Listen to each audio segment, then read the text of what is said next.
नमस्कार, आपके साथ मैं रीना झा बालियान। उत्तर प्रदेश में क्या परिवर्तन होने जा रहा है? 2027 में विधानसभा चुनाव है, लेकिन क्या उससे पहले योगी आदित्यनाथ की कुर्सी पर खतरा मंडरा रहा है? ये सब हम इसलिए कह रहे हैं क्योंकि एक तस्वीर ऐसी सामने आई है जिसने इस पर जोर दे दिया है कि 27 विधानसभा चुनाव से पहले उत्तर प्रदेश में सीएम की कुर्सी पर खतरा मंडराता हुआ नजर आ रहा है। कौन सी है वो तस्वीर और ऐसा हम क्यों कह रहे हैं? पहले इस तस्वीर को आप ये देखिए। ये तस्वीर आप देख रहे हैं, एक कमरे में 40 से 50 विधायकों की आपस में मीटिंग हुई है। ये वो तस्वीर है जिसके सहारे ये माना जा रहा है कि उत्तर प्रदेश में सीएम योगी आदित्यनाथ के खिलाफ एक मोर्चा तैयार हो रहा है और उत्तर प्रदेश के मुख्यमंत्री योगी आदित्यनाथ से ये विधायक नाराज है। ये विधायक आखिर कौन है ये भी आपको बता देते हैं। जितने भी विधायक आप इन तस्वीरों में देख रहे हैं, ये सभी विधायक ब्राह्मण समाज से आते हैं। ब्राह्मण समाज के विधायकों का एकजुट होना संदेश तगड़ा देता है। संदेश ये दे रहा है कि ये सभी विधायक जो हैं वो मुख्यमंत्री योगी आदित्यनाथ से नाराज चल रहे हैं, क्योंकि इन विधायकों का मानना है कि हमारी सुनी नहीं जा रही है, हमारी सुनवाई नहीं होती है। अगर हम कोई शिकायत कर रहे हैं तो हमारी बातों में वजन नहीं माना जा रहा है और यही कारण है कि एक कमरे के भीतर 40 से 50 विधायक बैठते हैं, मीटिंग करते हैं और मीटिंग में सलाह मशवरा किया जाता है कि आखिर अगला कदम क्या उठाना है। और ये तस्वीर और भी ज्यादा महत्वपूर्ण इसलिए हो जाती है क्योंकि आपको ये भी याद दिला दे कि इन ब्राह्मण विधायकों की मीटिंग से पहले ठाकुर समाज के जो विधायक हैं वो भी पहले एकजुट हो चुके हैं, उनकी भी पहले मीटिंग हो चुकी है और इसके बाद ब्राह्मण समाज के विधायकों की ये मीटिंग बहुत कुछ बयां करती है। सियासी जानकार ये मान रहे हैं कि ये सभी विधायक जो सीएम योगी आदित्यनाथ से नाराज चल रहे हैं, सरकार से नाराज चल रहे हैं, क्योंकि ये मानना है कि प्रदेश के भीतर, उत्तर प्रदेश के अंदर और जो योगी सरकार है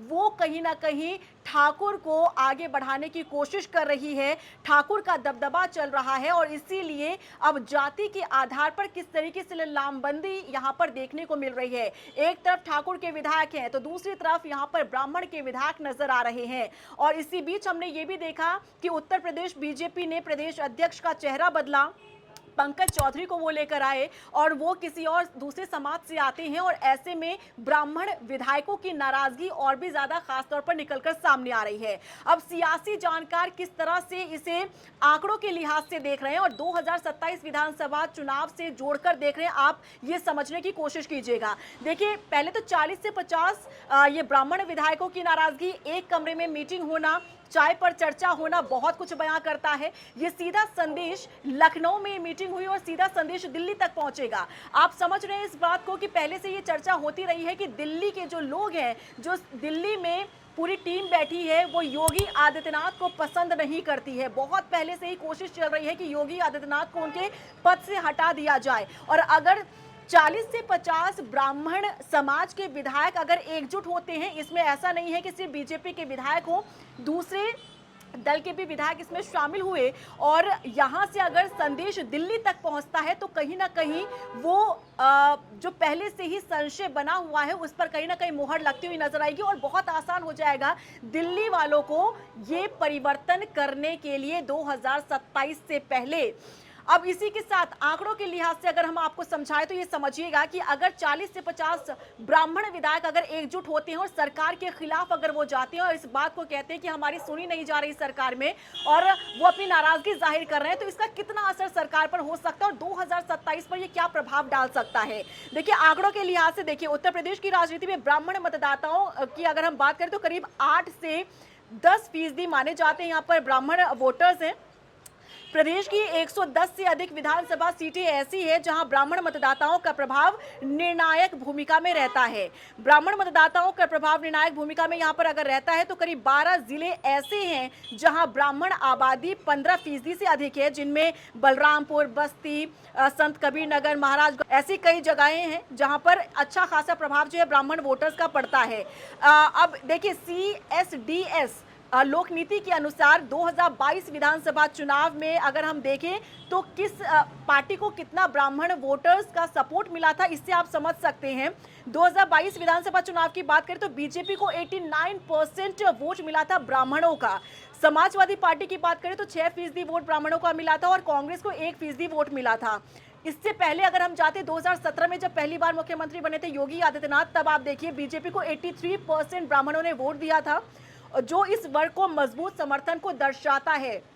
यानी कि अगर ये 40 से 50 ब्राह्मण विधायक अगर नाराज हो जाते हैं बीजेपी से तो एक बड़ा झटका बीजेपी को 2027 विधानसभा चुनाव में लग सकता है, क्योंकि ब्राह्मण विधायक एक तरफ होंगे तो वो अपने सपोर्टर्स, अपने वोटर्स अपने साथ लेकर जाएंगे। और जब से हमने देखा 2014 से परिवर्तन हुआ केंद्र में, जब मोदी सरकार आई, तब से ही ब्राह्मण वोटर्स जो है पूरा सपोर्ट वो बीजेपी को मिलता रहा है। हालांकि उससे पहले की अगर हम बात करते हैं, इतिहास की अगर हम बात करते हैं, तो ये ब्राह्मण वोटर्स जो है वो रहा था कांग्रेस का, लेकिन अब इसमें हमने देखा परिवर्तन हुआ है। लेकिन उत्तर प्रदेश में क्या ब्राह्मण वोटर्स और ब्राह्मण विधायक गेम बिगाड़ सकते हैं योगी आदित्यनाथ का 2027 से पहले?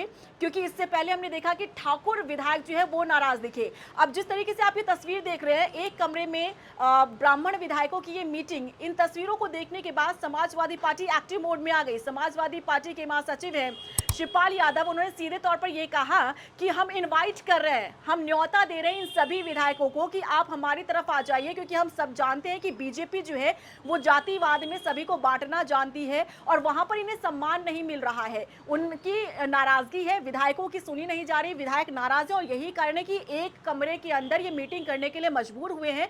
इसीलिए हम सभी विधायकों को इनवाइट कर रहे हैं, आप हमारी तरफ आइए, आपको हमारी पार्टी में पूरा सम्मान मिलेगा। यानी कि मौका बीजेपी के विधायक ही देते हुए नजर आ रहे हैं। एक कमरे में इनकी मीटिंग होती है, संदेश दिल्ली तक पहुंचाने की हो रही है कि हम नाराज चल रहे हैं, हमारी सुनवाई नहीं हो रही है, प्रदेश अध्यक्ष बदल दिया जाता है, ब्राह्मणों की सुनवाई नहीं है। वहीं दूसरी तरफ इससे पहले ठाकुर समाज के जो विधायक है वो नाराज नजर आ रहे थे। तो अब क्या वाकई में जो राजनीतिक विशेषज्ञ और जो राजनीतिक सलाहकार इस तरीके से तमाम विश्लेषण कर रहे हैं, क्या वाकई में ये सटीक हो सकता है? क्या आपको क्या लगता है? अगर आप उत्तर प्रदेश की राजनीति में दिलचस्पी रखते हैं तो आपको क्या लग रहा है, ये तस्वीरें क्या कुछ बयां करें? और क्या वाकई में उत्तर प्रदेश के मुख्यमंत्री योगी आदित्यनाथ की कुर्सी पर खतरा मंडराता हुआ नजर आ रहा है? क्या ये सभी विधायक जो है वो गेम खराब कर सकते हैं योगी आदित्यनाथ का 2027 से पहले? आपको क्या लग रहा है कमेंट सेक्शन में जरूर बताइएगा और आगे जो भी अपडेट होगा हम आप तक जरूर पहुंचाएंगे। बने रहिए हमारे साथ।